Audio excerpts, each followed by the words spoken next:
So, today I got pretty hot about the mask topic again. Uh, More so today than normal though, and one of the reasons is because it involves my daughter. But I'll get to that. Governor Abbott's order has stipulations based on whether or not you're required to wear a mask. Period. Okay. One of those stipulations is a medical issue. If an individual states that he or she has a medical issue that prevents him or her from wearing a mask, that's the end of it. There is no questioning. There is no proof. There's nothing along those lines. And anything past the statement of I have a medical condition is a violation of HIPAA laws, of your personal rights, civil rights, and constitutional rights. So, period, across the board.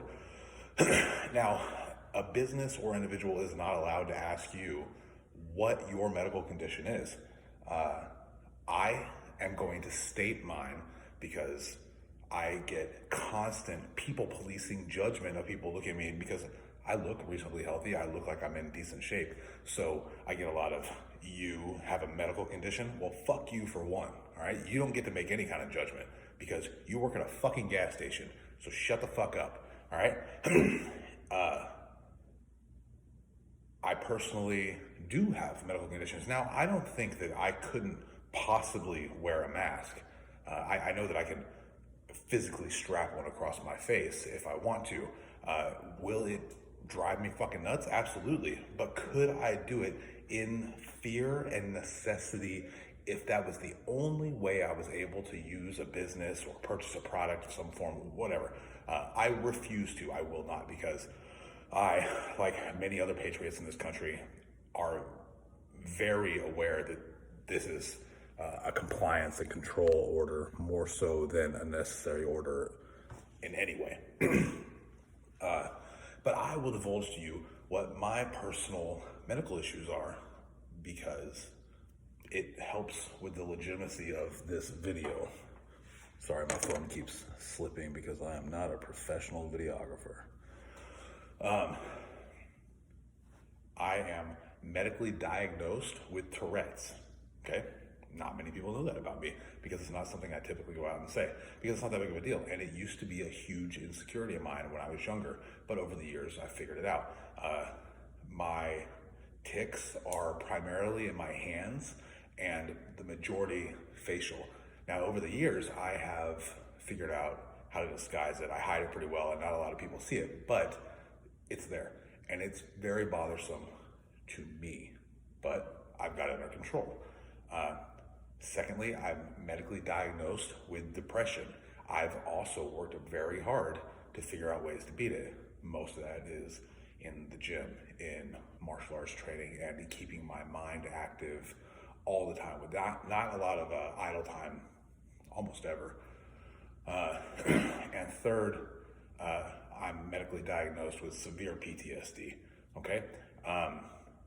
All of those things root together to the idea that strapping something across my face is gonna raise my blood pressure so fucking high that one, I'm more likely gonna get angry. Two, my anxiety is through the roof. And three, that's not good on my heart or for me physically in general. That is a real risk. Everything I just said is real risk. The coronavirus pandemic is not a real risk to the majority of people. To very old people or very obese people or people with severe underlying conditions, literally, what is it, 0.3 of 1% of the United States population is at risk? Okay, I do not need to wear a mask, nor will I. I am not gonna make my day worse and possibly actually physically harmful upon myself to please another person. It's not just to please another person or a business because technically I'm abiding by Governor Abbott's order. It's to please the individuals that feel like policing others, and that is bullshit because fuck those individuals. I didn't wake up this morning to keep them happy. I woke up this morning to take care of my responsibilities and go to work and take care of my daughter and please my wife. And that is the end of it. So This morning, my daughter had a dentist appointment. This was not my week and or time to have her. It's obviously the custodial side of things has been all kinds of different through this whole pandemic. But my daughter had a dentist appointment, right? So her mother was not able to take her, so I had to leave early this morning to go pick her up and take her to a dentist appointment before work. We've been going to this children's dentist for more than 4 years, I believe, maybe longer than that. But they know us there. I've we're there every 6 months. We're there. Our appointment is 11:30.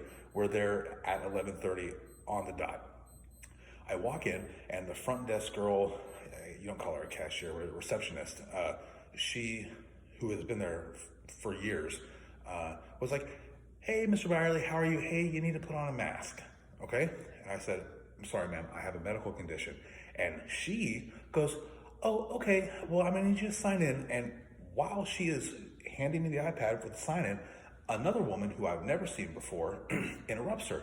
Now, I imagine this woman possibly has a chip on her shoulder because the majority of the younger women that work there are attractive, okay? This woman, mildly overweight, a little bit older and not attractive, and clearly a fucking bitch, interrupts her while she's talking to me and goes, "Well then, sir, you're gonna have to wait in your vehicle."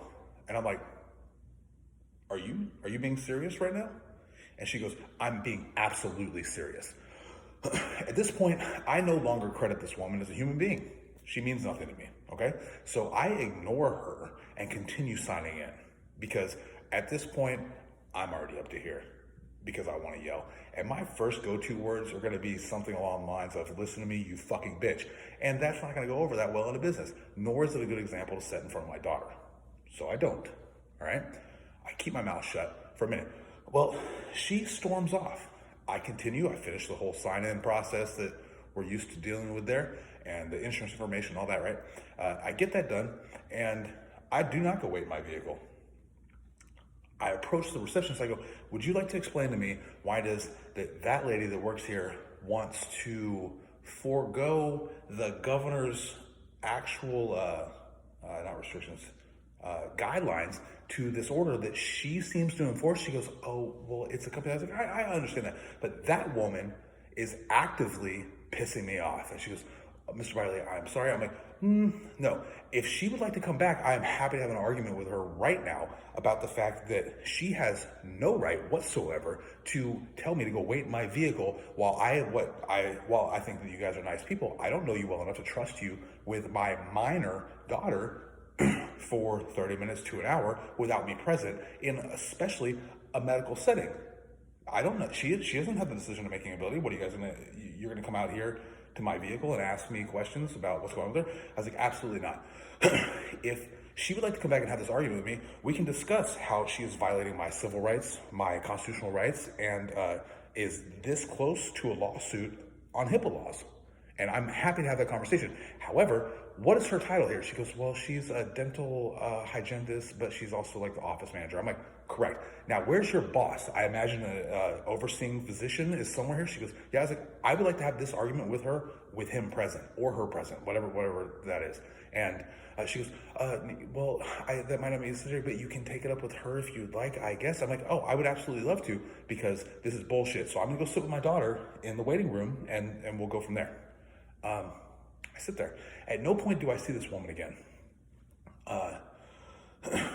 Finally, 20 minutes later or so, we're called back to our appointment. The same female dental hygienist that has serviced my daughter for the last 4 years pulls us in.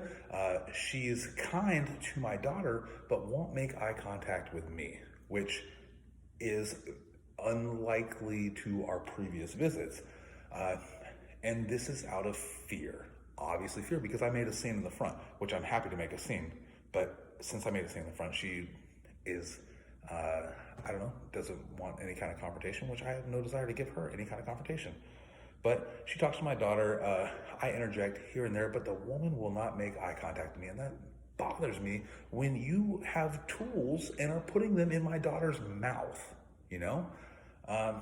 Either way, I'm sitting in a chair to where I can see down the hallway, but it's, not a whole lot of view.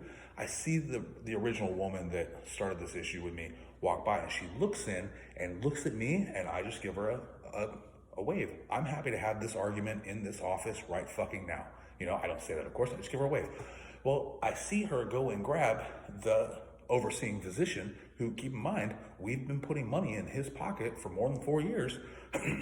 Go and grab him, and I see her turn and point and this and that, and obviously is having a real fucking issue, which is clear that this isn't about following the law. This isn't about her actual safety. This is about personal. This is about people thinking that they have authority over other people. This is entitlement. This is some bitch that didn't do anything with her fucking life, deciding that she all of a sudden has the ability to tell a grown man what the fuck he can or cannot do pertaining to his daughter. Fuck her, all right? Anyways, she's pointing, yelling. You can tell she's fucking upset, all right? Well, the physician is calming her down, Well, he ends up coming into the room. He comes into the room, and I'm waiting for it. I'm like, let's hear it, man, because here comes the argument. And I'm happy to have it with a higher educated person, but whatever. He comes in, he has a mask on, a face shield over that, which would make sense for a person that has tools that spin, blow air, blow water, and it's going to a mouth, because it would be very easy for those things to splash back over his face. It makes sense for a face shield, and I get that. In no way would I make a judgment for a dentist wearing something along those lines. I'm waiting for the argument. Nothing comes. He comes in. Hi, Mr. Byerly. How are you? Having a good day? I was like, yes, sir. I'm having a fantastic morning. He's like, good. I was like, how's your day? He's like, my day is great. Just business as usual. That's it. That's the extent of it. He comes in, he talks to my daughter, and we discuss one tooth that is a baby tooth that doesn't have an adult tooth growing behind it. We discuss braces coming up. We discuss a future plan for what we're going to do in 6 months from now regarding her dental procedures that are necessary. And that's it. At no point does he mention anything about me wearing a mask, which leads me also to believe that the original statement about a company policy is not that strict, based on the fact that he understands the governor's actual order, not some fucking Karen thinking that she gets to tell people what they can and cannot do. Well, that's it. Business as usual goes through. I go back to the front. I don't see that one bitch again. I see the front desk lady. She's like, thank you, Mr. Riley. Sorry about earlier. We'd like to schedule Alina for 6 months from now. How's this date? I'm like, that would actually be perfect. I'm off on that day. I can take care of whatever needs to get done that day. She's like, okay, thank you. It was nice seeing you. Have a great day. And that's the end of the story. That's it. The point is that there was no reason for my blood pressure to ever go up. There's no reason for me to put on a mask. There's no reason for another human being that has no authority over another human being to feel entitled enough to tell that human being what they can or cannot do. That's the problem. The problem isn't even as much the government and their overreach. It's the individuals that feel that they get to tell other individuals what they can or cannot do. It's entitlement, and that's the fucking problem. So, in that, being that the way the rest of the office and the actual people that matter at this facility that I take my daughter to, I will continue to take her there, and that will continue to be her dentist, because at least the majority acts right. But if that bitch ever says another word to me, well, fuck her. I hope she's fired by the time you get there. I don't know. I hope she gets food poisoning or something. I'm not gonna wish death on anybody, but fuck that bitch. So my daughter's teeth are super clean right now. She hates the fluoride, and braces in 6 months. So have a good evening.